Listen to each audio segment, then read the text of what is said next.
Well, hi, guys. It is just a little bit after 11 o'clock on your Thursday morning. We like to call it Friday Eve around here. And look at that sunshine.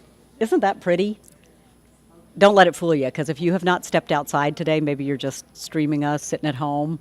Ooh, is it cold outside? I'm not going to sing for you, but baby, it's cold outside.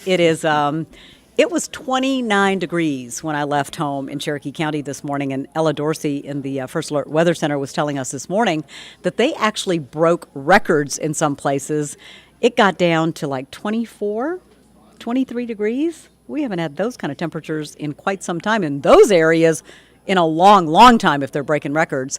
The good news is that it is expected to warm up for the weekend, back around 70 again. I think that's about normal for us. So our First Alert weather team is going to be watching that forecast for you very closely, of course. Thanks for joining us here at 11 o'clock. It's been a really busy news day here in terms of watching the weather. Got a lot of other big stories that we were watching for you today as well. And what we're going to do is we're going to start with a story up in Cherokee County, actually. We got word earlier this morning that there was a big fire up around Garland Mountain. So it's a little far for us to send a camera crew out. Fortunately, they were able to get some video into us. Want you to take a look at it. We can tell you what happened. This basically destroyed a business up in Cherokee. Some of you may actually know what this place is. This is the Garland Mountain Sporting Clays and Grill. Firefighters got that call around 4:30 this morning, and take a look at it. I mean, when they got there, you can see the flames were just shooting into the air. They say that main building is a total loss. They also have golf carts out there that people sometimes rent and use, and they were parked outside. Those apparently are gone too. Fortunately, because it was in the wee hours of the morning, no one was there, no one was hurt. But investigators are certainly going to have their work cut out for them as they try to figure out exactly how this fire started. But as you can see, the building is certainly leveled. So we'll be following this story. We'll be trying to talk with the owners there to see if they plan to rebuild and what the latest is on that. The other story that we were watching for you today, too, is just a terrible crash. You know, we have crashes so often. Seems like every single morning there's an issue out on the roads. Unfortunately, there was an accident in the overnight hours that led to people being killed. Let's bring you up to date on the latest there as well. One person actually died. This was a crash in DeKalb County. Investigators say this happened on Interstate 20 near the entry ramp to Wesley Chapel Road. Gosh, look at that. I mean, that literally tells you just how bad that accident was.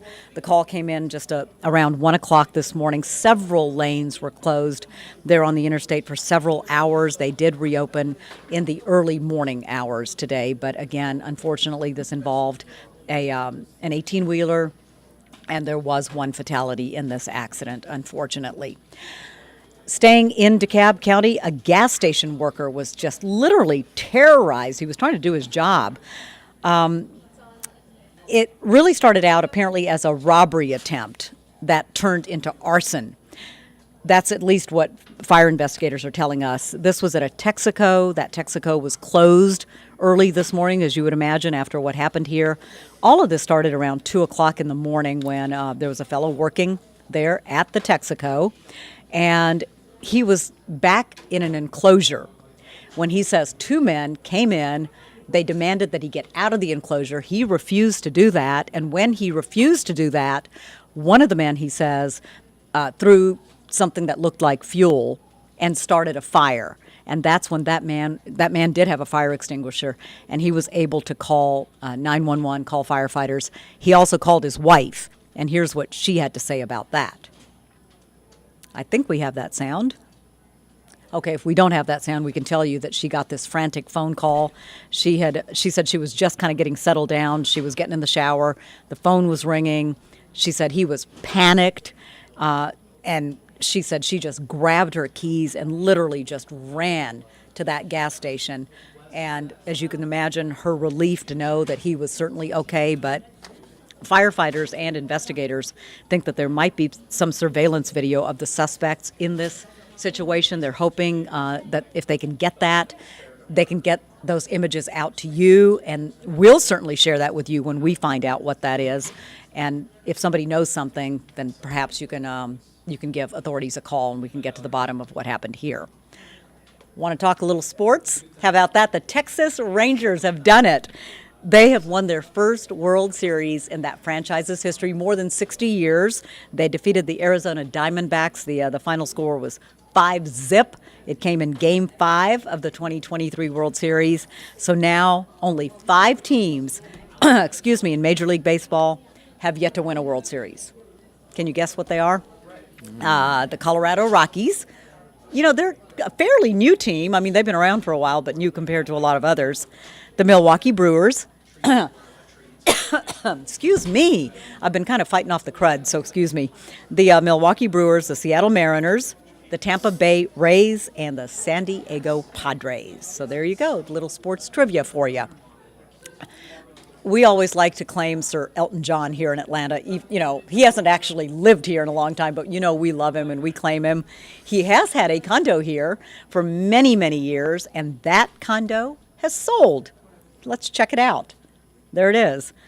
13,500 square feet, just a little tiny place. It sold for more than $7 million. It is one of the most expensive condo deals in our city's history. His primary residence, of course, is in England. He used, of course, his Atlanta residence as his U.S. home base for many, many years. I got the chance to see him actually at the Fox Theater years ago, and it was like this kind of intimate setting, which was really neat, to hear him perform there. I saw him in a much bigger venue before, too. Oh, look at that closet. I want that closet. I'd like to have that closet. Check that out. Oh, my gosh. Look at the shoes, too. What size foot? I'm not sure. Can we see that close? Can we see? Oh my gosh, that is so cool. That is awesome. I guess it went for like 45% more than more than the asking price. Don Shipman is joining me this morning. Isn't that cool? I always thought, because I lived in Atlanta back in the 90s and I moved away and came back, and I always thought, man, if I just maybe go hang out here, I might run into him or something. Isn't that silly? Like you think, maybe I'll run into Elton John if he just happens to be here. Let's say bottom right? line, anywhere you are in Atlanta, you'll run into someone, you run into somebody, at least, right? Right? Exactly. Exactly. You just bought a house, right? I did, Grant Park. Grant Park area, that's a great area. Yeah. That is a great area. Yeah. And you know what's, Don, you're joining us because you talked about something really cool on the morning show today, which I absolutely love. So when I was growing up, graffiti was a bad thing. It's like, look at the graffiti here. You'd see it on overpasses and that kind of thing.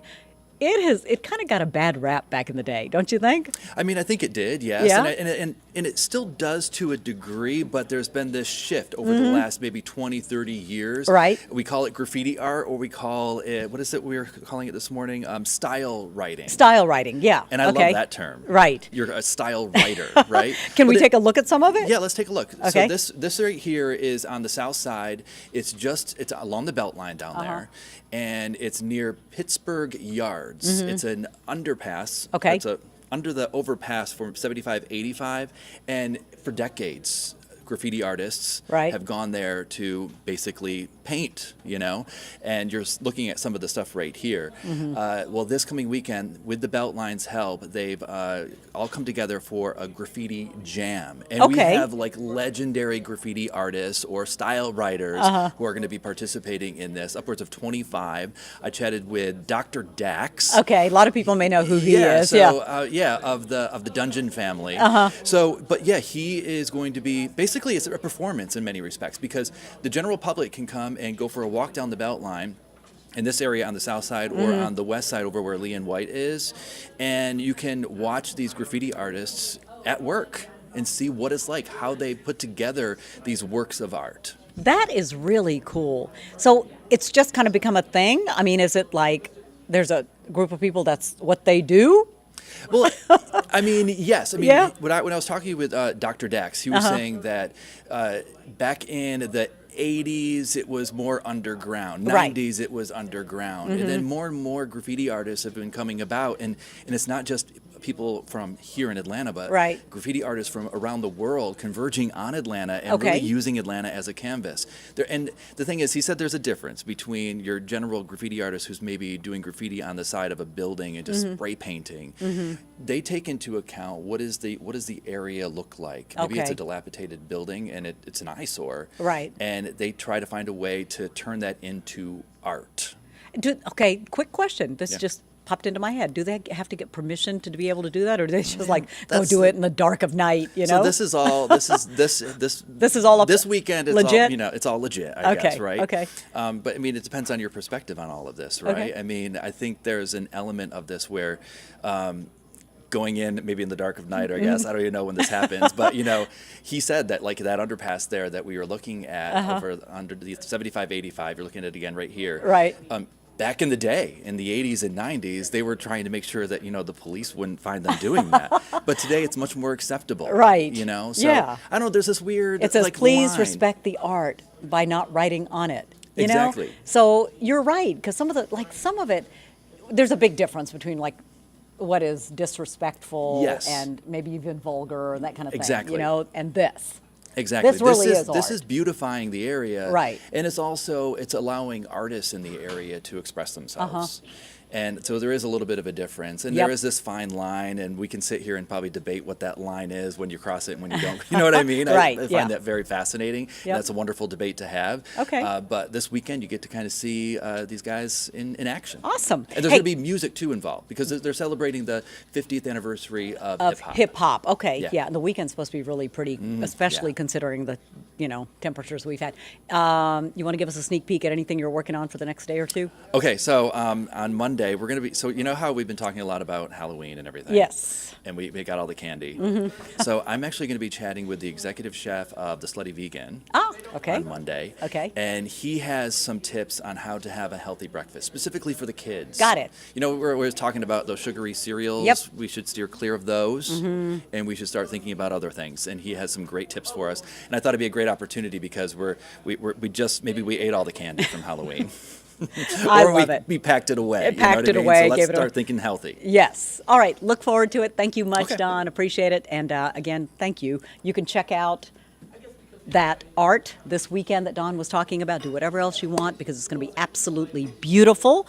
This cold weather is going to be behind us. Join Jennifer Valdez at noon today. She'll get you caught up on what the rest of the day holds. Make it a good one.